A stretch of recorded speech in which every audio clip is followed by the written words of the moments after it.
नमस्कार, मी शीतल कांडेलकर, शिक्षक आघाडी शहर अध्यक्ष, आम आदमी पक्ष, पुणे शहर. आज पुन्हा एकदा यूट्यूब या माध्यमातून आपण शिक्षक भरती या विषयावर बोलणार आहोत. कन्व्हर्ट राऊंड लागला आणि आपली बरीच अशी अभियोग्यताधारक शिफारस पात्र झालीत. काहींचे नाव यादीत नाही याचे दुःखही त्यांनी व्यक्त केले आणि आभार व्यक्त केलेत. ज्यांचे नाव लिस्टमध्ये नाही अशांना फार दुःख झालेले होते, त्यांनीही फोन केलेत. ऐकून थोडे वाईट वाटले, पण जी अभियोग्यताधारक कन्व्हर्ट राऊंडमध्ये अपात्र आहेत अशांचं कामही लवकरच होईल, कारण बरीच अशी शिक्षक भरती अजून बाकी आहे, हे मी वारंवार सांगत आलेले आहे. ज्या अभियोग्यताधारकांचे नाव कन्व्हर्ट राऊंडच्या लिस्टमध्ये आलेले आहेत अशा सर्व भावी शिक्षकांना कशाला, शिक्षकांना आम आदमी पक्षाकडून, आम आदमी पक्षाच्या शिक्षक आघाडीकडून, शिक्षक आघाडीच्या शहर अध्यक्षाकडून भरपूर शुभेच्छा, आपले अभिनंदन. आपल्या पुढील आयुष्यात आपण अशीच प्रगती कराल आणि करावी अशी आशा बाळगतो. आता विषय आहे जे अभियोग्यताधारक ज्यांचे नाव कन्व्हर्ट राऊंडमध्ये त्या लिस्टमध्ये आलेले नाहीत यांचे काय. तर विषय असा आहे, विथ इंटरव्ह्यू 10% पात्र अपात्र गैरहजर या लिस्ट लागायच्या अजून बाकी आहेत. आता सुरुवातीची झालेली 11,000ची भरती, त्यानंतर 3,000 अभियोग्यताधारक कन्व्हर्ट राऊंडमध्ये लागलेले आहेत. त्यानंतर विथ इंटरव्ह्यू 10% पात्र अपात्र गैरहजर असा क्रम सुरू होतो. ही सर्व प्रोसेस फक्त 16,000ची जी ॲड आहे शिक्षक भरतीसाठीची आलेली, त्या संबंधितचे हे सगळे राऊंड आहेत. आता कन्व्हर्ट राऊंड लागला, कन्व्हर्टमध्ये ज्यांचे नाव लिस्टमध्ये नाही असे बरेच असे अभियोग्यताधारक फार नाराज झालेत. तिथे पुन्हा इंग्रजी माध्यम, मराठी माध्यम अशीही चर्चा ऐकायला मिळाली. त्यानंतर मराठी मीडियमला डावलण्यात आले हेही ऐकायला मिळाले. प्रकल्पग्रस्तांसाठी ज्या जागा येणार होत्या त्याही देण्यात आलेल्या नाहीत, त्या इतर ठिकाणी कुठेतरी वळवण्यात आल्या असेही ऐकायला मिळाले. या सर्व प्रक्रियेत बऱ्याच अभियोग्यताधारकांवर अन्याय झालेला आहे असा सूर कुठेतरी ऐकायला मिळालेला आहे. आणि दुसऱ्या बाजूला जे अभियोग्यताधारक कन्व्हर्ट राऊंडमध्ये लागलेले आहेत अशांचा आनंदही बघायला मिळालेला आहे. आयुक्त कार्यालयाकडून नेहमी सांगण्यात आलेले आहे की या भरतीमध्ये 100% अभियोग्यताधारक यांचे समाधान होईलच असे नाही. आणि हे सत्यही आहे. कोणतीही गोष्ट प्रत्येकासाठी समाधानकारक असेलच असे नाही. यातून मी सतत सांगते आहे की केसरकरांनी आपल्याला 67,000 जागा आहेत रिक्त शिक्षकांच्या, त्यातून 20% कपात करण्यात आलेली आहे वित्त विभागाकडून. त्यानंतर 50,000 ते 55,000 शिक्षकांची भरती होईल असे केसरकर स्वतः बोललेले आहेत. त्यानंतर केसरकरांनी परत एक स्टेटमेंट दिले की 30,000ची भरती झालेली आहे. तर केसरकर साहेबांना कदाचित लक्षात नसेल किंवा शिक्षक भरतीचे नेमके काय चालू आहे याकडे कदाचित त्यांचे लक्ष नसेल, म्हणून ते सर्रास बोलताय की 30,000ची शिक्षक भरती आम्ही केलेली आहे. केसरकरांचे लक्ष नसेल तर मी थोडं त्यांना या माध्यमातून सांगू इच्छिते की अजून पूर्ण 16,000ची भरतीसुद्धा झालेली नाही. 30,000 तर दूरच आहे. 55,000मध्ये 2 टप्पे करू असं आयुक्त कार्यालयाकडूनही सांगण्यात आलं होतं. त्यानंतर मी स्वतः त्यांना जाऊन 55,000ची भरती आपण केलीच पाहिजे असेही सांगितले.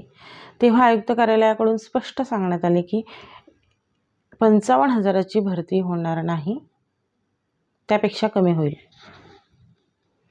ठीक आहे, कमी होईल, पण किती संख्येत होईल, कधी होईल, त्यासाठी तुम्ही दुसरी पुन्हा टेट घेणार आहात का? बरं, विधानसभेच्या निवडणुका लागायच्या आधी, आचारसंहिता सुरू होण्याच्या आधी तुम्ही हे राऊंड्स पूर्ण करणार आहात का? या भरतीमध्ये जो गट नाराज आहे अशांचं समाधान तुम्ही करणार आहात का? विषयांवर याचिका पडलेल्या आहेत, जे निकाल प्रलंबित आहेत, त्यासाठी तुम्ही काय करत आहात? रयतमध्ये अभियोग्यताधारक शिफारसपात्र असूनही अडकलेले आहेत. त्यात कन्व्हर्टमध्ये रयतच्या जागा आलेल्या नाहीत. त्या लिस्टमध्ये कुणाची नावं आहेत हेही कुणाला माहीत नाही. यामुळे कुठेतरी अभियोग्यताधारक नाराज आहेत. कुठेतरी भविष्य त्यांना अंधारात दिसू लागलंय. कुठेतरी अभियोग्यताधारक पुन्हा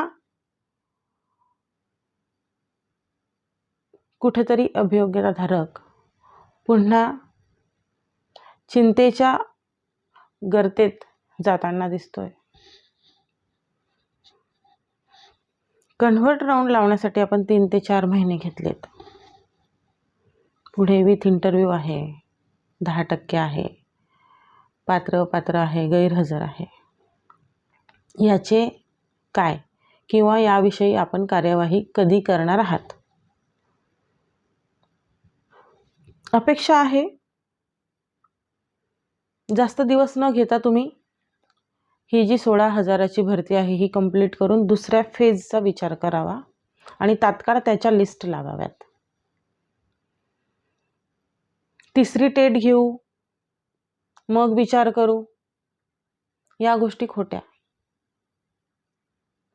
याच 2022च्या एंट्रन्स एक्झामवर तुम्ही ह्या ज्या सगळ्या प्रोसेस आहेत ह्या कंप्लीट कराव्यात, जेणेकरून ही भरती पुन्हा विधानसभेच्या आचारसंहितेत अडकू नये. यासाठी मी वारंवार सांगत आलेले आहे की आचारसंहिता लागायच्या आधी तुम्ही या प्रोसेस कंप्लीट कराव्यात. परंतु जनतेचे म्हणणे किंवा जनतेची हक काय आहे याकडे आपण सर्रास दुर्लक्ष करत आहात. यामुळे अभियोग्यताधारक त्रासलेला असतो. सतत यातून मार्ग कसा निघेल, यावर तोडगा काय म्हणून भांबावलेला असतो. यावर आपण प्रशासन यांनी लवकर निर्णय घेऊन लवकर प्रोसेस चालू करून कार्यवाही करून शिक्षक भरती त्वरित आटपावी असं मी येथे सांगेल. पुन्हा आचारसंहितेचे कारण सांगू नका. कुठे तुम्ही 55,000 भरती करून टाकली आहे की आचारसंहितेचं कारण सांगणार? मी म्हटलेले होते की मी या सगळ्या संपूर्ण भरतीकडे अतिशय कटाक्षाने लक्ष देणार आहे, ते माझे आहे, लक्ष माझे आहे. मी प्रत्येक फेरीच्या वेळेस, प्रत्येक राऊंड्सच्या वेळेस आपल्याला टोकणार आहे. या भरतीत कोणत्याही गटावर अन्याय होऊ नये याची दक्षता घेणार आहे. या भरतीत कोणत्याही गटावर अन्याय होऊ नये याची दक्षता मी घेणार आहे. बऱ्याच अशा गोष्टी, गोंधळ, शिक्षक भरतीतला गोंधळ मला ऐकायला मिळालेला आहे. किचकट प्रोसेस, वेळखाऊपणा, यातून कुठेतरी मार्ग काढत मोठा गोंधळ निर्माण करण्यात आलेला आहे आणि त्यातून कुठेतरी काहीतरी घडतंय. यावर अभियोग्यताधारकांचंही लक्ष आहे आणि आमचंही. कन्व्हर्ट राऊंडच्या नंतर बरेच असे फोन कॉल्स येतात, बरेच असे शिक्षक भरतीविषयी नवीन नवीन विषय ऐकायला मिळत आहेत. त्यातून रयतचा मुद्दा झाला, पेसा नॉन पेसा, ST कॅटेगरीचे विद्यार्थी फोन करत आहेत. त्यातून 2 गट आहेत, पेसा आणि नॉन पेसा. त्यांच्यावर झालेला अन्यायही त्यांनी मला सांगितला. प्रकल्पग्रस्त अभियोग्यताधारक भेटायला आलेले असताना, भेटायला येणार आहेत हे माहीत असताना आयुक्त कार्यालयात कुणीही सापडलेले नाही. संबंधित एका अधिकाऱ्याशी बोलणे झाले, पण ते अपूर्ण. त्यानंतर प्रकल्पग्रस्तांसाठी येणाऱ्या जागा, ज्या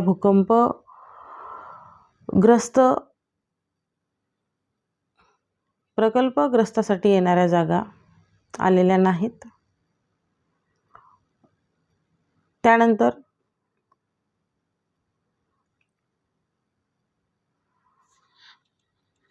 प्रकल्पग्रस्तासाठी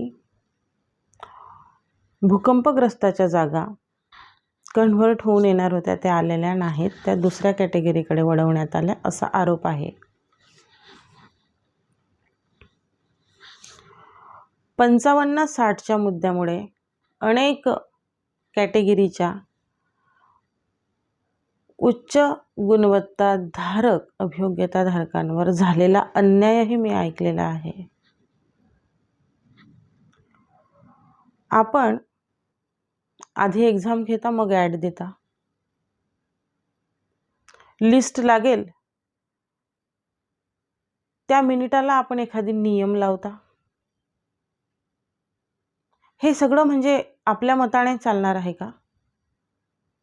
नियोजन नाही. मी सतत सांगते, शिक्षक भरतीमध्ये नियोजन नाही, टाईमलाईन नाही. आपण कसंही आपल्याला पटेल तशी भरती करत आहात. यातून सामान्य घरातला, गरजू कुटुंबातला, गरीब कष्टकरी शेतकरी कुटुंबातला,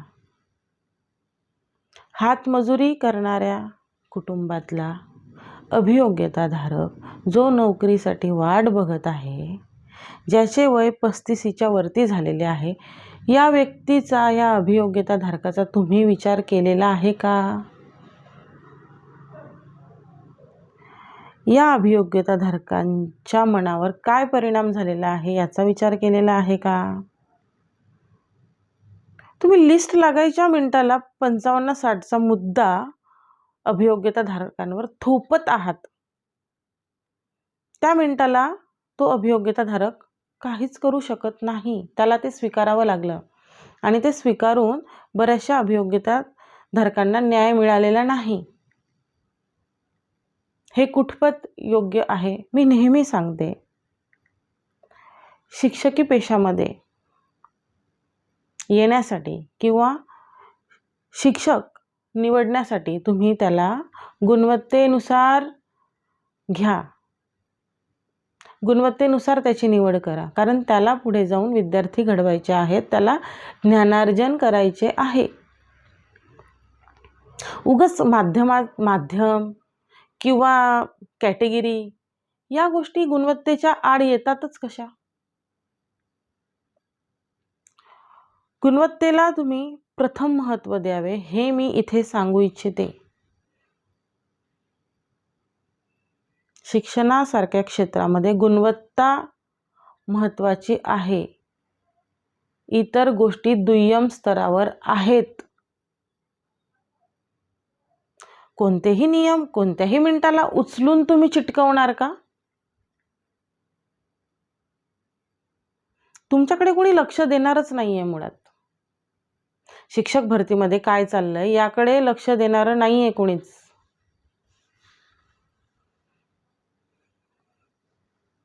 आपण शिक्षण क्षेत्रामध्ये काम करत आहोत. आपण शिक्षक निवडत आहोत जे पिढी घडवणार आहेत.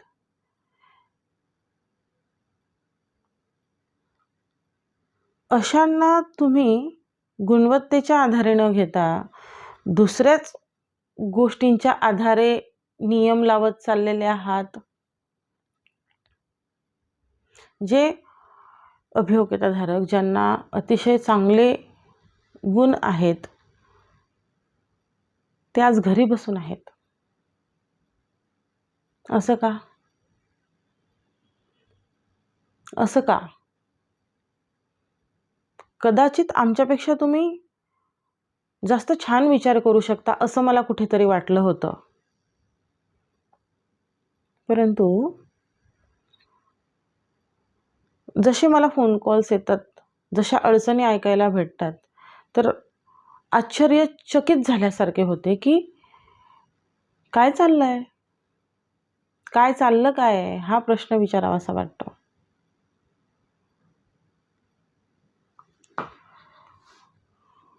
यातून असंतोष पसरतोय. यातून तुम्हाला विविध प्रकारचे प्रश्न विचारले जातील. तुम्हाला उत्तर देणं बंधनकारक असेल.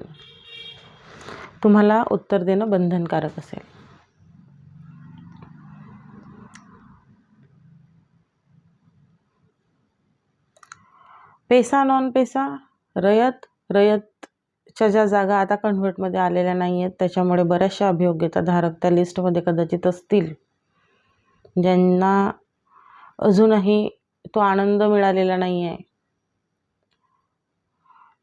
कन्व्हर्ट राऊंडमध्ये लागण्याचा. काही कॅटेगरीजचे मेरिट जैसे थे आहे, खाली आलेले नाही. हेही एक मोठं आश्चर्य आहे. त्यानंतर पुढील राऊंड जो आहे विथ इंटरव्ह्यू हा विषय तर एक वेगळा विषय झालेला आहे ज्यावर मी सविस्तर बोलू इच्छिते. त्यासाठीही यूट्यूब या माध्यमातून मी बोलणार आहे. यूट्यूब या माध्यमातून मी विथ इंटरव्ह्यूमध्ये चाललेला घोळ यावर बोलणार आहे. खूप भयानक चर्चा विथ इंटरव्ह्यू विषयी ऐकायला मिळत आहेत.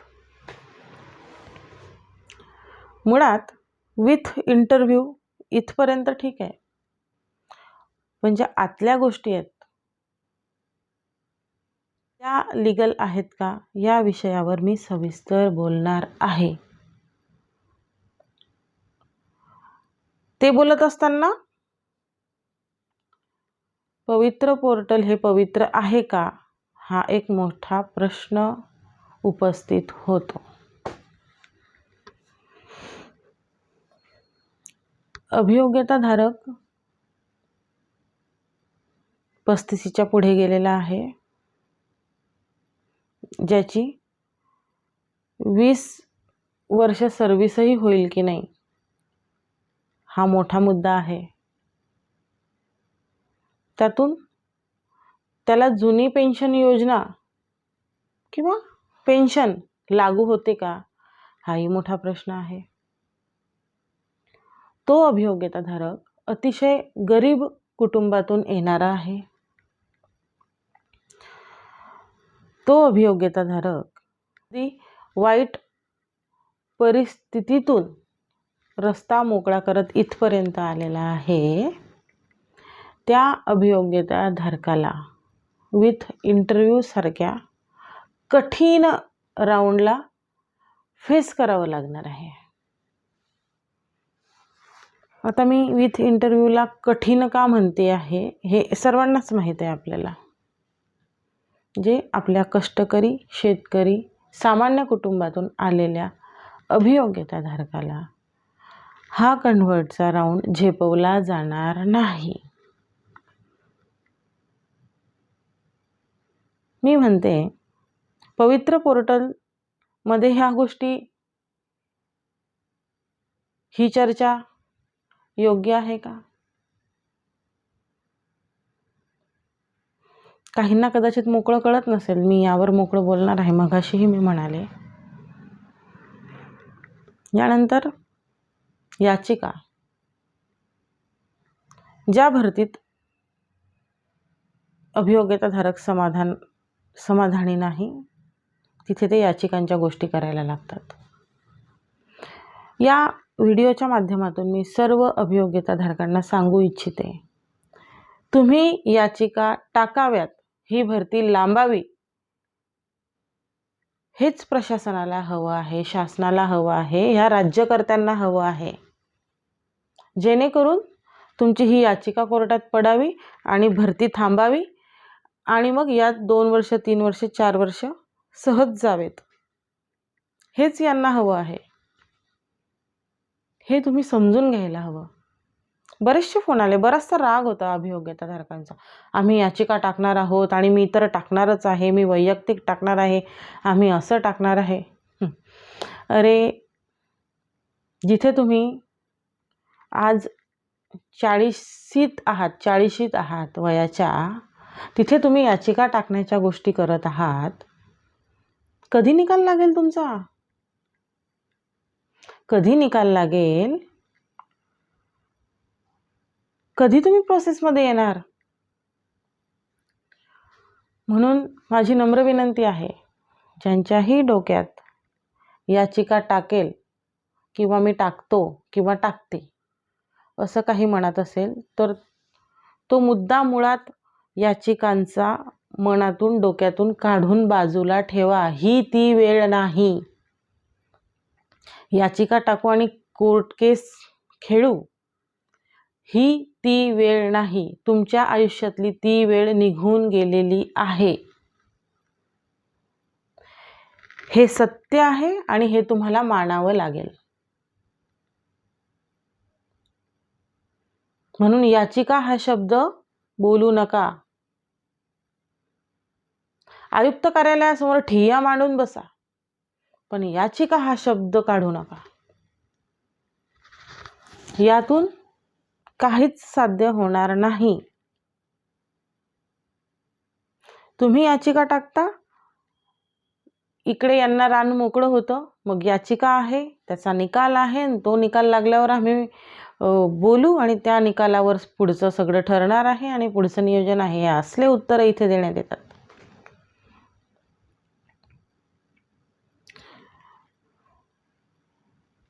म्हणून याचिका नकोत. आपण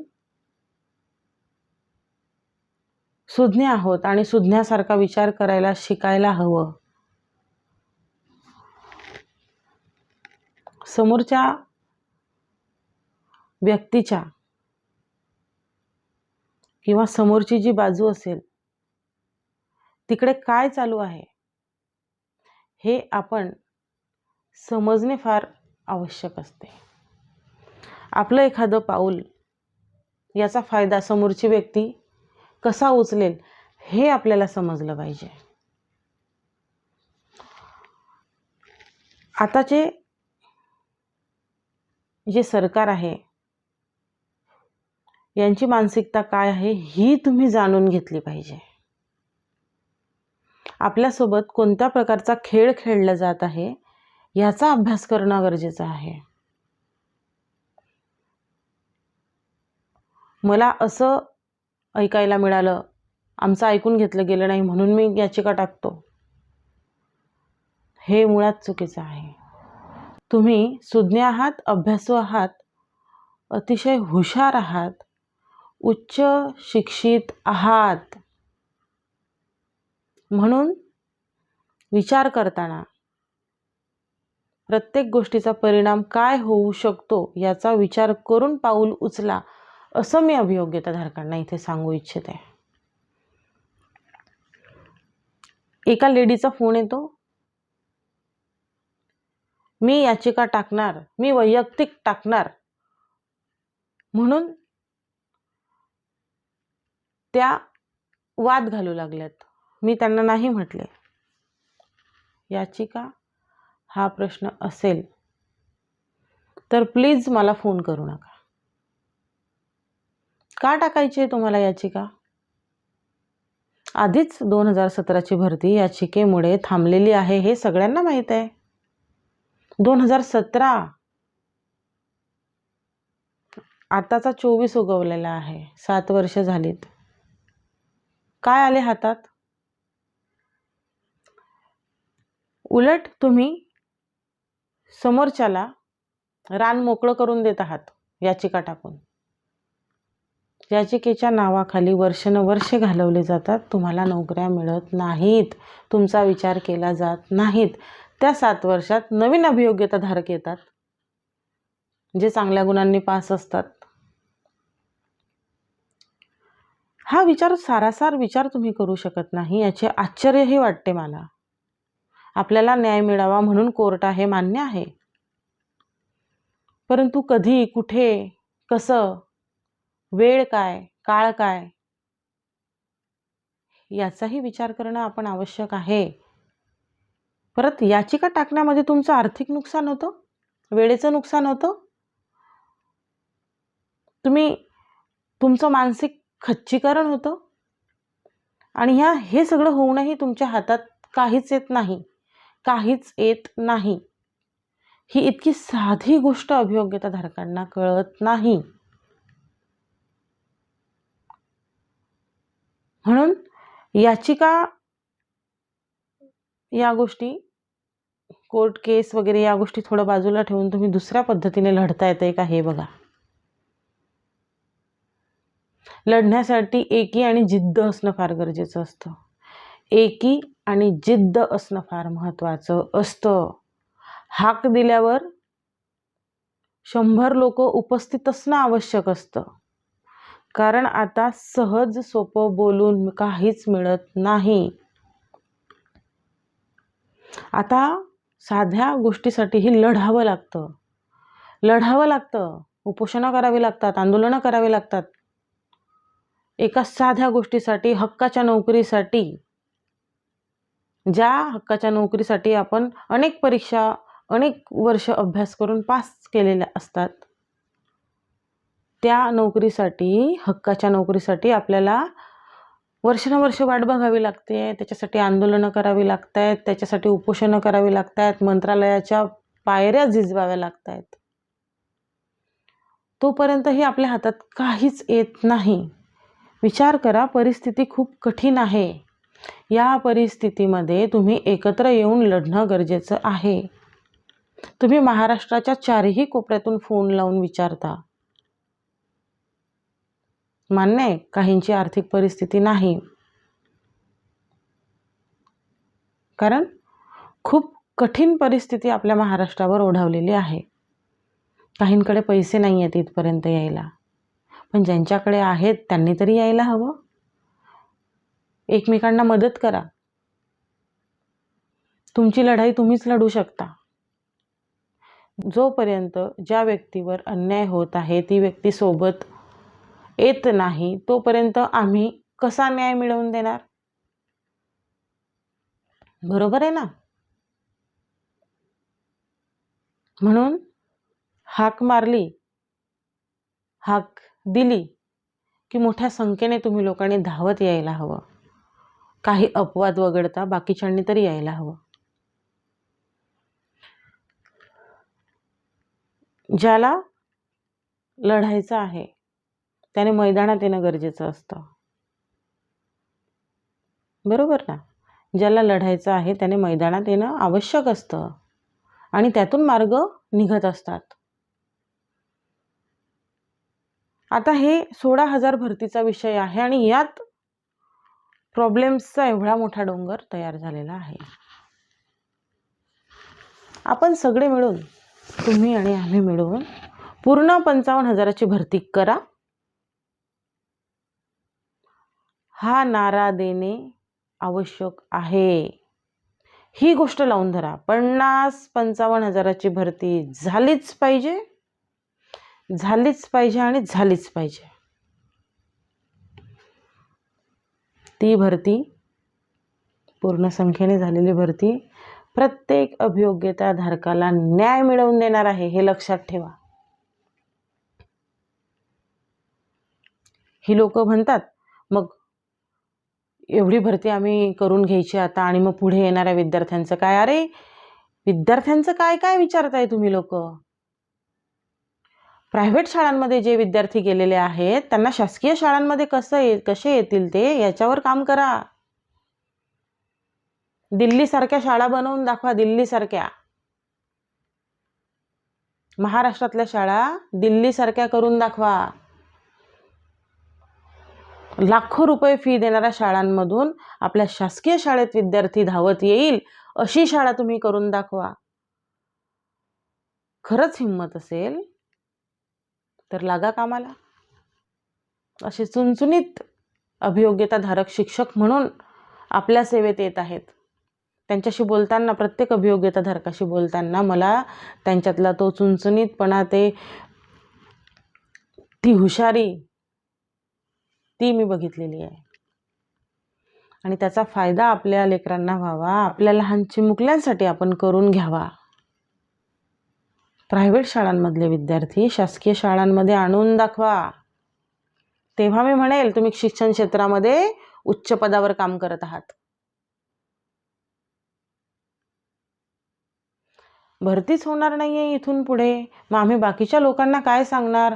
म्हणजे तुम्हाला असं म्हणायचं आहे का की पुढे भरती होणारच नाहीये, सगळ्या मराठी शाळा आता जेवढं आहे तेवढंच राहणार आहे, ही नवीन संच मान्यता आलेली आहे, यानुसार आम्ही शिक्षक कमी करत आहोत, मग शाळाही बंद करत आहोत, मग शिक्षक भरती आम्ही का करावी? मग आम्ही पुढे येणाऱ्या विद्यार्थ्यांना किंवा अभियोग्यताधारकांना काय उत्तर द्यावे? हे तुम्ही असे पुढे जाण्याच्या ऐवजी मागे मागे येताना का दिसत आहात? तुम्ही म्हणा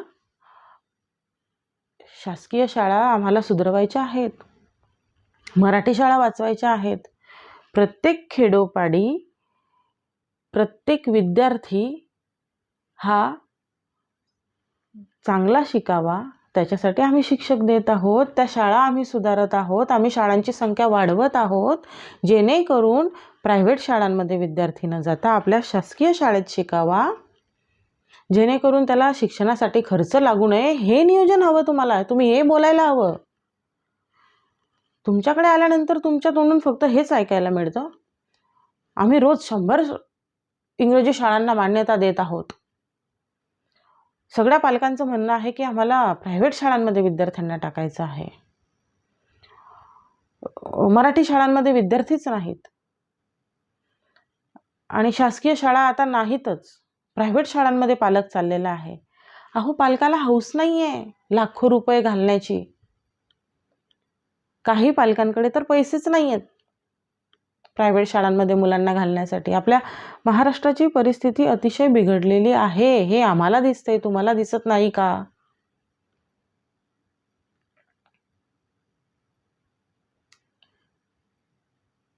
तुम्ही उत्साहाने अभियोग्यताधारकांशी किंवा आमच्याशी बोलताना असं मला कधीच नाही दिसलं की हो आपण शासकीय शाळा सुधारणार आहोत, शाळांच्या संख्येमध्ये वाढ होणार आहे. आपल्या शासकीय शाळांमध्ये प्रायव्हेट शाळेतून स्वतःहून विद्यार्थी यायला हवीत, जसं दिल्लीमध्ये होत आहे, पंजाबमध्ये होत आहे. का तुमच्यामध्ये हिंमत नाही आहे? सतत निगेटिव्ह बोलणार, पुढे जाण्याच्या ऐवजी मागे जाणार. उगाच आहे त्या स्थितीत थांबणार? काय देत आहात तुम्ही महाराष्ट्राला आणि काय देत आहात तुम्ही या अभियोग्यताधारकांना आणि या बेरोजगार तरुणाला? त्या RTE साठी पालक रडतो आहे, त्याच्या लेकराला ॲडमिशन नाही, त्याच्यासाठी चांगल्या शाळा सुधरवा, तुमच्या शासकीय शाळा. त्याला गॅरंटी द्या त्या पालकाला, की मी त्या प्रायव्हेट शाळांसारखं मी माझी शासकीय शाळा सुधारतो, असा शब्द द्या. किती निवेदनं देणार त्या RTE साठी तुम्हाला? किती आंदोलनं करावी लागणार? इथं पालक आपल्या विद्यार्थ्यासाठी, आपल्या लेकरासाठी चांगली शाळा शोधतोय, त्याला कुठेही शाळा मिळत नाही. इतकं त्रासून का सोडलंय तुम्ही सामान्य व्यक्तीला? प्रत्येक गोष्टीसाठी त्याला लढावं लागणार आहे. तो आपले कामधंदे कधी करेल या गोष्टींमध्ये अडकून पडल्यानंतर? आपण महाराष्ट्रातल्या विद्यार्थ्याला, एका सामान्य व्यक्तीच्या कुटुंबातील लेकराला एक चांगली शाळा देऊ शकत नाही, आणि आपण एवढ्या मोठ्या मोठ्या पदावर आहोत. म्हणजे काय काम करता तुम्ही लोक?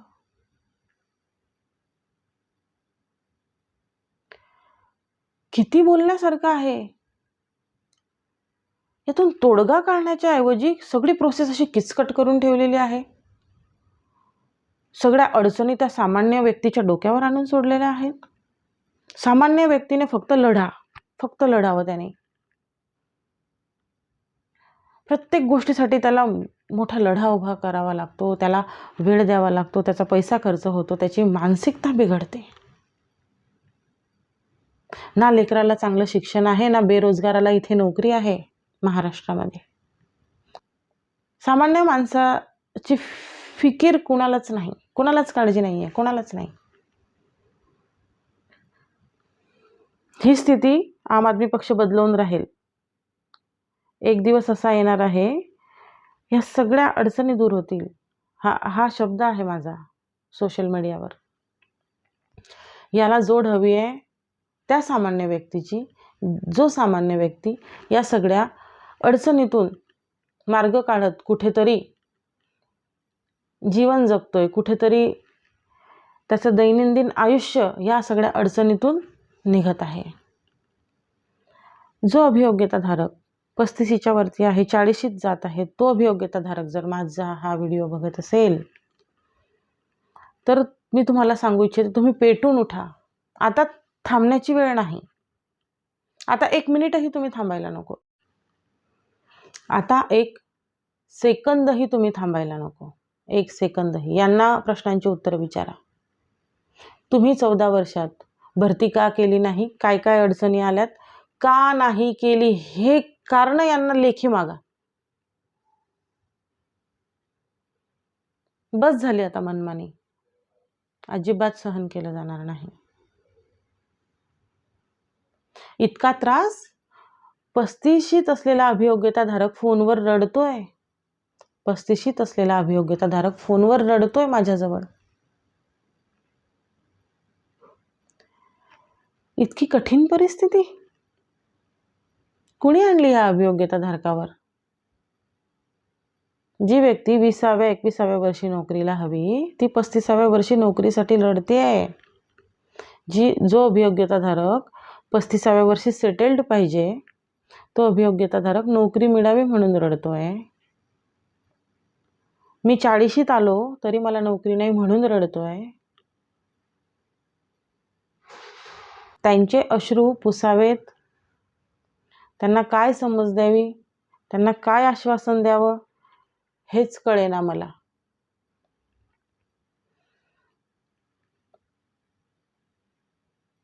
याचं सगळं श्रेय कुणाला जातं? श्रेय म्हणेन मी, श्रेय कुणाला जातं?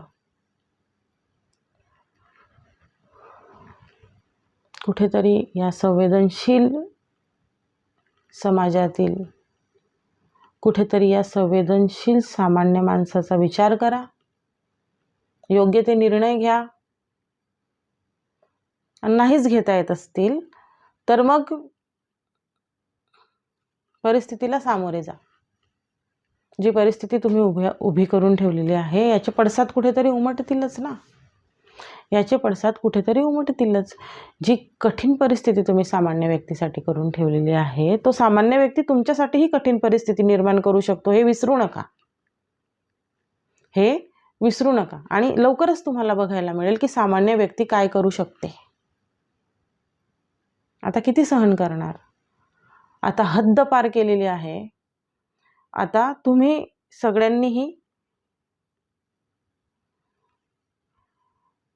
लोकांच्या प्रश्नांना